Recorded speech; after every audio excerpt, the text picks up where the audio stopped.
لکه اکثر دا خبر کې زما په معده باندې انتهایی ډېر زیات بوج راځي، ماله به انتها ډېر زیات اډرکي ډېر زیات راځي، زما په دې خېټه کې دومره ګیز جوړېږي چې خېټه را باندې درنه ودرېږي. هغه شته خوراک باندې بیا زه ستومانه یم. یا داسې خلک چې هغه دا وایي زما به انتها ګیس خارجېږي، یا هغه خلک چې هغه دا وایي ګیس مې نه بره ځي نه لاندې ځي او زما په دې خېټه کې ګیس تاویږي، اوازونه به انتها ډېر زیات کېږي. یا هغه څوک چې هغه دا وایي زما په معده باندې انتهایی درد راځي او دغه درد زما ملا ته م ځي، دغه درد زما دماغو ته م ځي او دغه درد زما زړه ته هم ځي. داسې بیماران چې اکثر دا خبره کوي زه د معدې بیمار یم، خو د معدې د بیمارۍ سره زما نن سبا په ما باندې یره راځي، زړه مې درزیږي، خفه یم، ناراسته یم، د زړه زور مې نه وي، په دماغو مې بوج وي، ګڼه کې تنګېږم، بند ځای کې تنګېږم، غوسه راله ډېره زیاته راځي، د زندګۍ خوند مې بالکل ورک دی، د ځوانۍ په خوند نه پوهېږم، د پیغلتوب په خوند نه پوهېږم. رب ذوالجلال هر څه راکړي دي خو خوشحالي رانه اغوستې ده. د معدې په وجه باندې د دماغو بیمار یم یا د دماغو په وجه باندې د معدې بیمار دی. او په دې کې داسې بیماران هم شته دی چې هغه حادثو والي دي او د هغه حادثې په وجه باندې د کم د دماغو د خوشحالۍ کم هارمونز دي، کم چې اکثر موږ ذکر کوو چېرې کومه د خوشحالۍ کومه بیټري د هغه مکمل ناسته ده.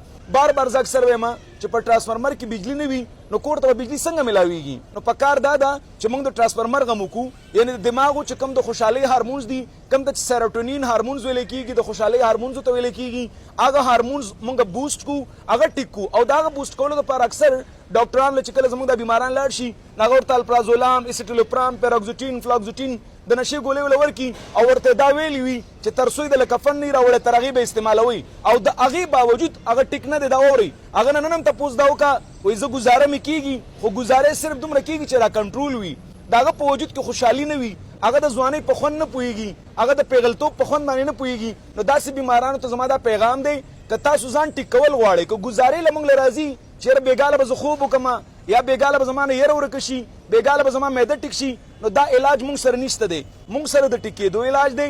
که څوک وایي چې زه ځان ټیک کول غواړم د هغې دپاره موږ چې ورته کوم کورس ښودلی وي هغه به سر ته رسوي. دا به نه کوي چې د وخت نه مخکې به ځان باندې پیریان راولي چې یاره ډاکټر صاحب زما خو ګزاره ونه شوله.